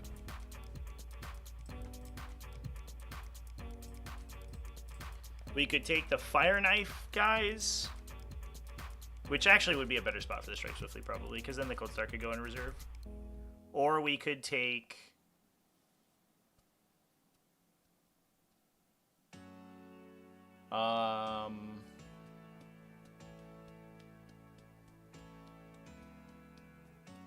we could take the Fire Knife guys, or we could take a bunch of Breachers.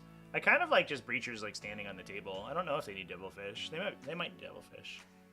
A Breacher team plus a Devilfish is 185.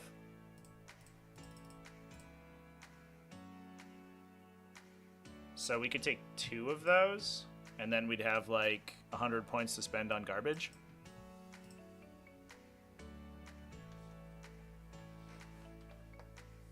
A Stealth Suit Commander would be amazing. I love that so much.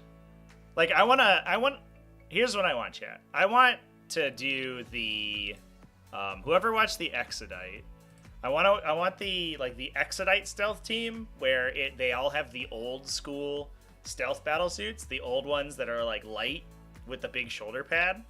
And then I want a stealth suit commander who has like an upgraded version of the current stealth battle suit, which is what they did in Exodite. The only person in the stealth team with the new stealth battle suit, I don't remember all the designations, but the big fat-headed one was the main character herself, I think, and everyone else had the old school basically like exoskeleton, like Fire Warrior exoskeleton stealth suits, which were one of my favorite tail models ever. I absolutely love those things. I want them to do that again. Converted the old Shadow Sun to be leaders for the stealth suits. Oh, Shady Lady's actually a good inclusion. I forgot about Shadow Sun. What are you up to these days, Shadow Sun? She's the same, right? She just gives the reroll aura. Dude, I guess we don't need the reroll aura if the plan is to guide with stealth battle suits, but you don't always get to do that, right? And she kind of pulls some of the weight off of the stealth battle suit. She also gives you CP regen, and it's not contingent on battle tactics. And she's what, 110 points? 100 points. So if we took 2 breacher teams, we could XV15. Oh, that's the old time, the old school stealth battle suits. Man, I love those things. They're so rad. Oh, actually, let's is there a picture of them? Yeah, it's these guys. Chat, who remembers these fucking dudes? They're so cool. Whoa. Is this a conversion? Dude, this is what I want. I just want I want stealth battlesuits to be this. Oh, these are so good. What is your hot take on retail C-suit spam? Nick, thanks for the super chat, man. My hot take on retail C-suit. Like Crisis? I don't know what that means. I'm gonna be honest with you. What does retail mean? Like the new Crisis suits? I don't know if I like spamming them.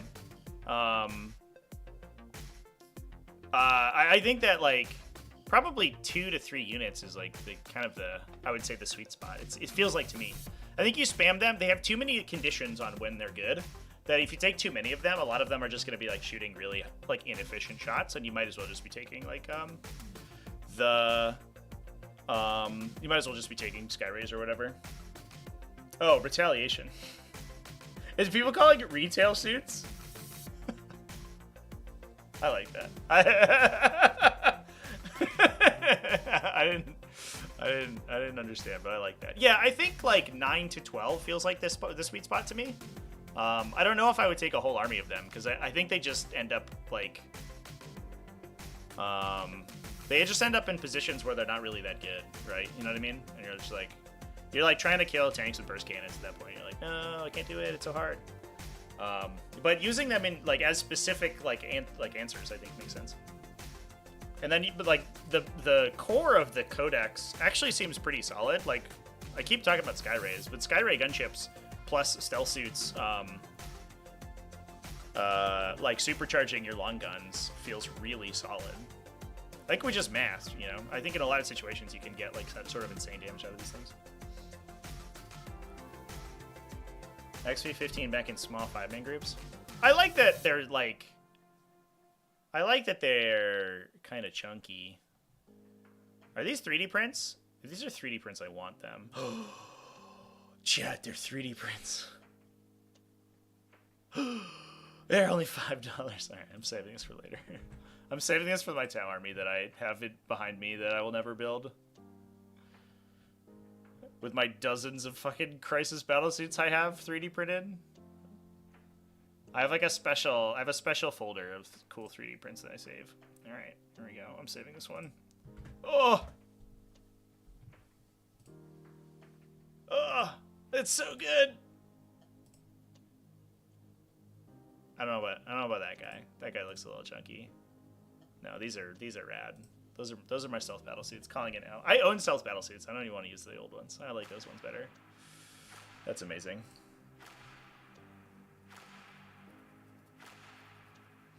Is a Kroot rider at 35 points worth taking? Unironically, probably. Because you can take them in one-offs, right? But they didn't change that.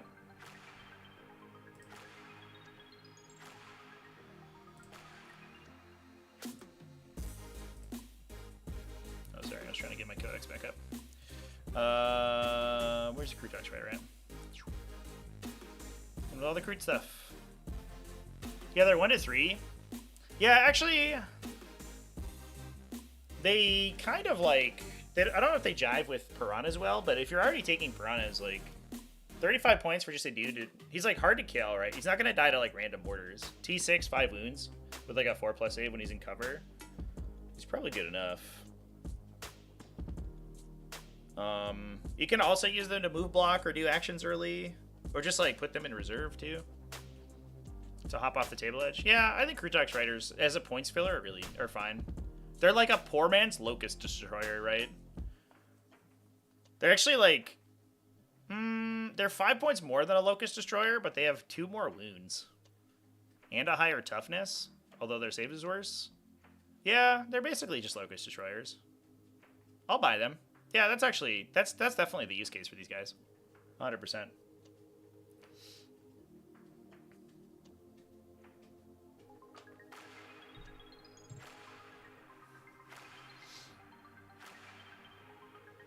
Do you want me to post the files in chat? I'll post the files. There you go. It's just a link on Reddit here. That's a gorgeous stealth battlesuit resculpt.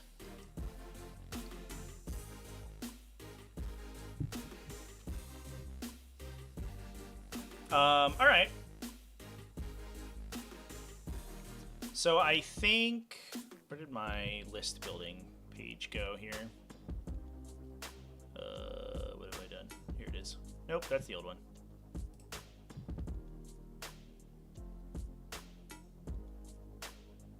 Oh my god, I'm so bad at this. Here we go.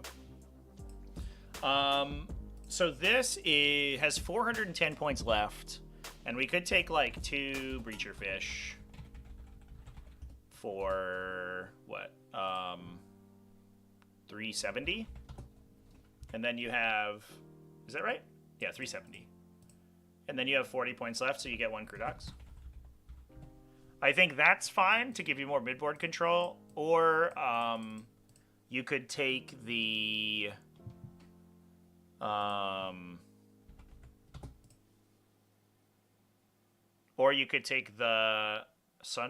Knife team. What's a Fire Knife team worth? They're 150 plus 105 for the commander, with the Enforcer commander? No, 240 for that unit, so...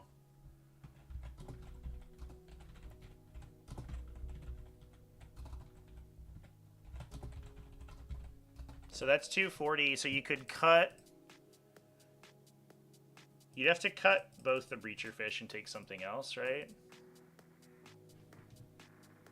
Yeah. So you would just take, I don't know, more Pathfinders or something in that case.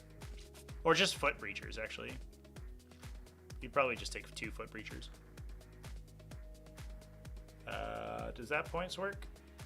They're 90 each, so that wouldn't be in total 420 points. We'd be 10 points off. So maybe cut a Piranha. Cut a Piranha down to a Kroot, and then you have more points to play with. So I think those are probably the 2 solid options. That's what I would go with, I think, Jen. Feels pretty good. I like the Fire Knife Commander with the enhancement though. Oh, Ghost Keel also is an option too. Crazy to spam Enforcer and Cold Stars without Crisis Suits. Take 4 weapons and are much cheaper. Yeah, so the problem is that you don't get the special abilities. Oh, I'm sorry, I had my window open in front of my thing. Actually, you can see my list anyway. The problem is that you don't get the Crisis Battlesuit like special abilities if you don't have the commander. The benefit, they're better together than they are apart, in my opinion. It's probably still fine in like Kauyon. Did they change Precision of the Hunter? No, they didn't. So like Kauyon, I think you could still take the one dude with the precision and getting a sustained 2. is pretty good. Just to, like, just vaporize somebody.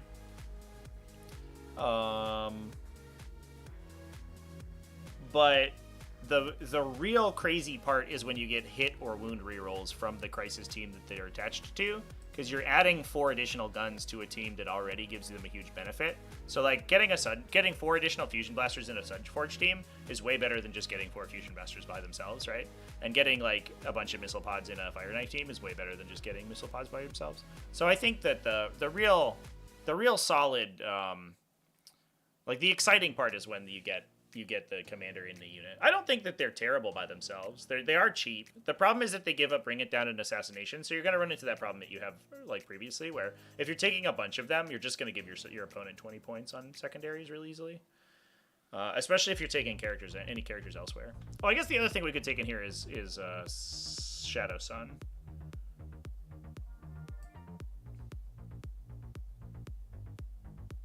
The funny part is that Shadow Sun, I feel like, just butts heads with the stealth battlesuit teams, right? Because she gives hit rerolls of 1, and you're also getting hit rerolls of 1 from them. But getting it on the tanks that you don't necessarily want to be guiding, like I think if you're taking, she might just babysit 3 Sky Rays, and then they're hitting on 4s. You hit like 1.5, but you get reroll 1s and a floating reroll, so you're almost getting full hit rerolls if Shadow Sun's based like next to you, and then you get full wound rerolls because you're twin linked. So that might be the thing to do. Instead of the breachers here, you could take Shadow Sun. I don't know. She's also infantry, so she doesn't give up Bring It Down by herself, so she can play a little bit more aggressively, and she has like a bunch of fusion guns. That would be the other thing I would consider, I guess.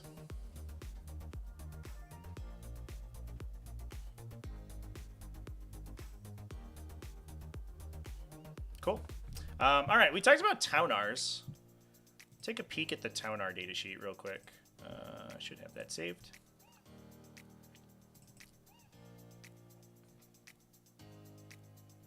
Somebody was asking about those friendly folk. Do I have it saved? Maybe I don't.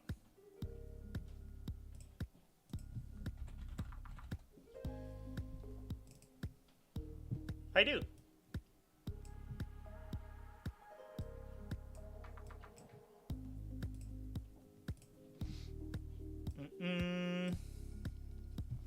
So it's 30 wounds. Awkwardly not Battlesuit keyworded, because it's Supremacy armor, not a Battlesuit, of course, as you know. It rerolls hit rolls of 1 when it is guided. Are there anyone else that has cool guidance abilities? There's not, right? Because we don't need the hit rerolls from the stealth battlesuits. We get wound rerolls when they're guided by stealth battlesuits, which is exciting and cool. But we don't necessarily need it. But nobody else has any additional buffs for their guidance units, right? Yeah. It's weird. Okay, well. I guess you can guide them with kind of anyone. It feels okay. The question is if there are any big benefits from them in any of the detachments that are special.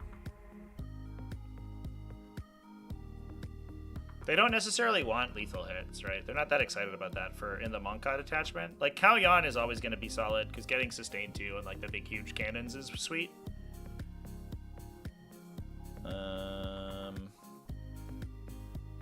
And you can give them +1 to wound. Oh, I forgot about the Cao Yan +1 to wound strat. Dude, that strat rules. What a sick stratagem.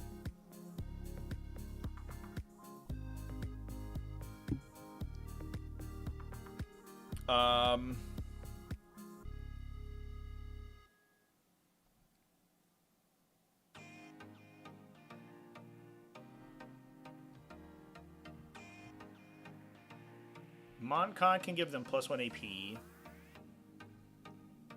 And Assault, which actually does help them maneuver, especially because they're towering, so they can like jump around terrain, like to like ping terrain to see around it.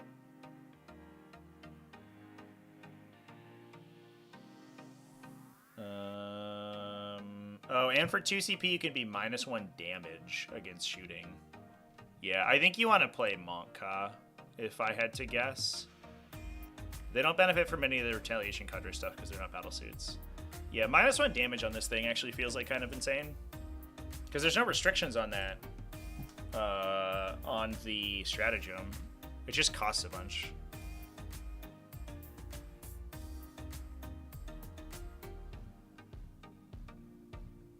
Yeah.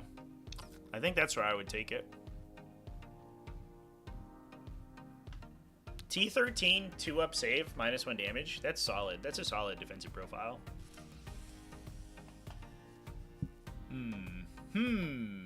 What gun do you take, though?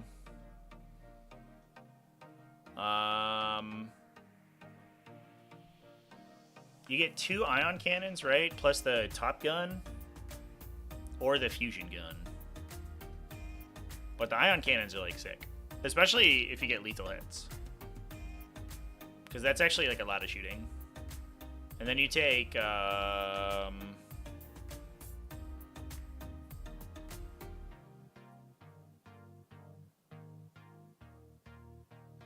are the options? Right? It's a heavy rail cannon array, the pulse ordnance driver. Or is it the cluster shell launcher? 2d6 + 6 blast? Who cares? That's kind of silly. So I think you take the... You could take the pulse ordnance driver and just, like, clip out heavy infantry. But it's only 8 shots. It's funny that, like, their arm guns are the smaller guns, but seem so much more effective than the than their top guns. Like, their big rail cannon arrays, it's like 26, strength 26, AP 5, 16 damage, let's go. But, like, it's really awkward to shoot. Whereas their arm guns are just like a million high impact shots. I think you just take the heavy rail cannons.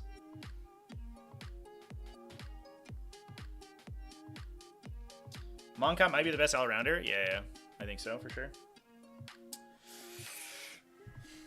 It definitely feels that way. Kauyon seems like it still has play. It seems like they... Like, unironically, I forgot that they had... that they had swapped a lot of the stratagems. So Kauyon getting +1 to wound against something on an objective marker, which is probably always going to be like the one in the middle, which is solid. You can just win the fight in the center on round 3, which is really good. And getting a redeploy for stealth battlesuits, which are probably the best data sheet in the Codex, is like unironically super dumb.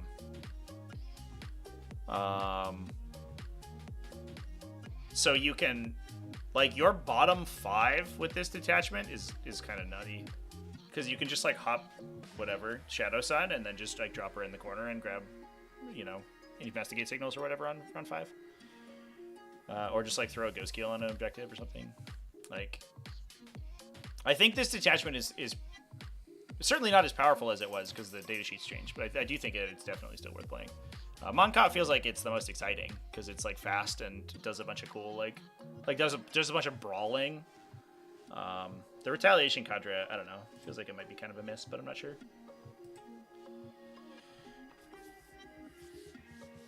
I don't know about the supremacy armor being a thing. We were just talking about what the potentially best detachment for it is. It might be the same with the Stormsurge as well.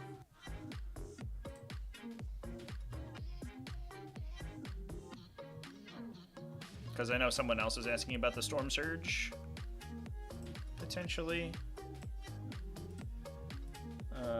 These guys also towering, also not battlesuits.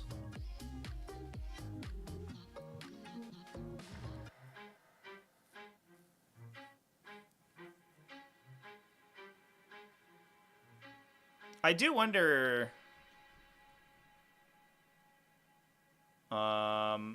if we are... Like, you could also take these guys in Mont'ka to just, like, tank forever, but it's not quite as impressive as it is with the Tonar, right? So I wonder if Kauyon is actually slightly better for the Stormsurge, because it's shooting, like, those higher volume weapons. You're shooting like 1,000,000 cluster rockets and stuff, and getting sustain 2 and all that's like kind of nutty. Although lethal hits is similarly silly on the like mass numbers of blast attacks it can shoot.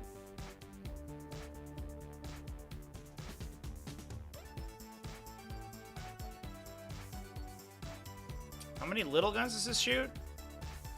It has flamers, which you can replace with either AFPs or burst cannons. You probably take AFPs.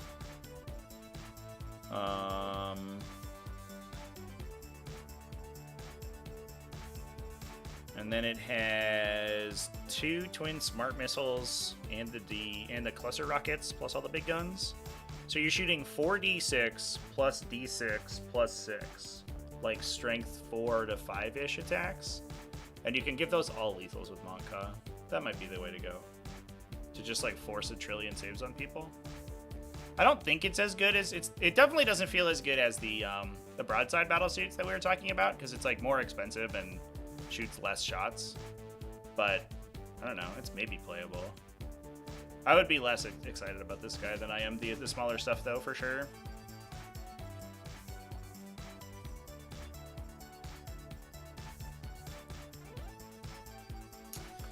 Can I ask about hazard suits? Oh, I have bad news about the hazard suits.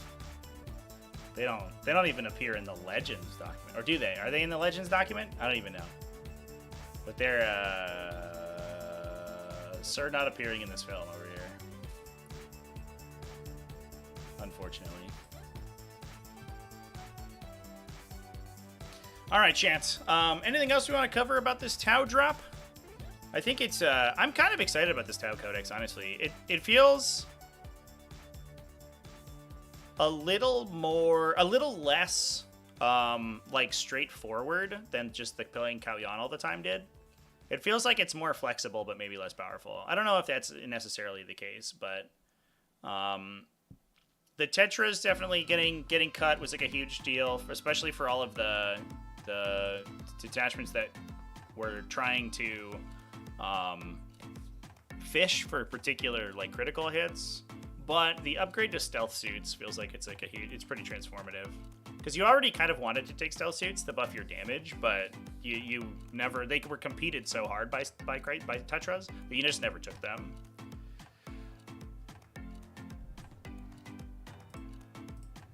Yeah, I mean, I guess I could check the Legends document though. I don't know if I've ever opened the Legends document for Tau Empire.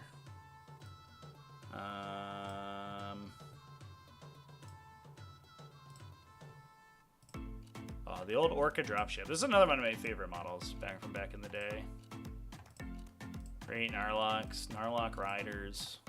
Oh, there they are. There's the hazard battlesuits. You get to stun enemy infantry and make them slow. That's cool.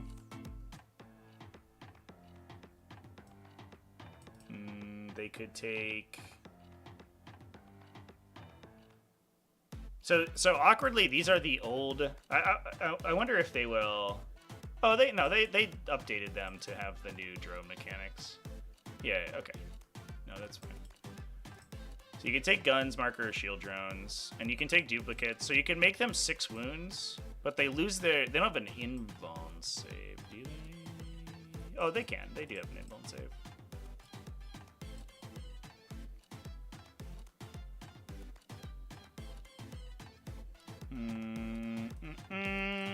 So they're actually like a little tanky. They're much tankier than Crisis Battlesuits. And you only get 2 in a squad, which is weird. Can people attach to them? Probably not, right? Unless it's a special rule. Yeah. I don't think anyone can attach to them. Can Rely attach to them? He can! What does he do? I'm gonna put this in the section in the timestamp. People are gonna freak out. They're like, what? Hazard battlesuits are in this codex? No.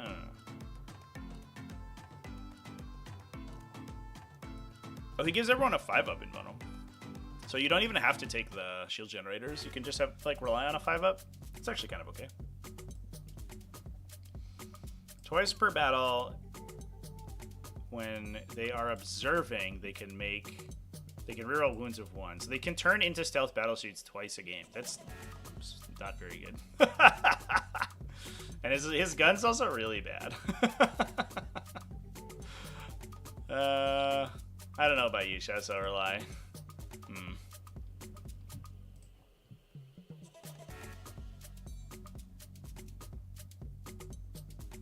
And they have how many twin hazard burst cannons? Oh, they get 1 of each and they can replace them with fusion cascades or twin burst cannons. So the fusion cascade is Melta 4, 12-inch range. So you can get 4 Melta 4 shots, but they don't have any rerolls, or you take the hazard burst cannons. I don't know. Or you take phased ion guns. Maybe that's the play. Their shooting's kind of whatever. I don't know how much they cost either.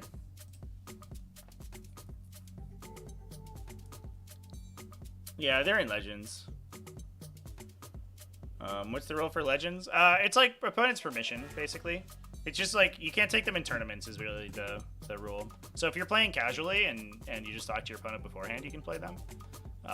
But you can't like sign up to an RTT and play them unless they're specifically allowed. They're basically just a document full of models that the design team has said that they no longer actively support, so they're going to be like wildly out of date and probably like could be broken. In some cases are broken.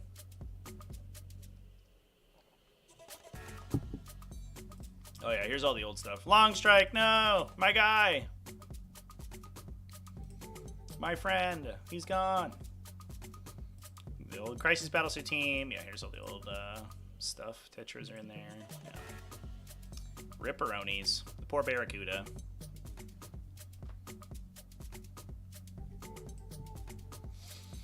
All right, chat.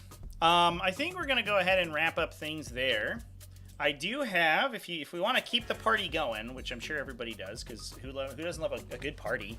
I will be live over on the Purple channel in about 40 minutes. We're going to be playing. I'm playing my Demon Engine World Eaters list. If you're on the YouTube membership or Patreon, you've probably seen my video about the Demon Engine World Eaters list, which I think it's good, but we'll see. I'm playing against Leagues of Votann.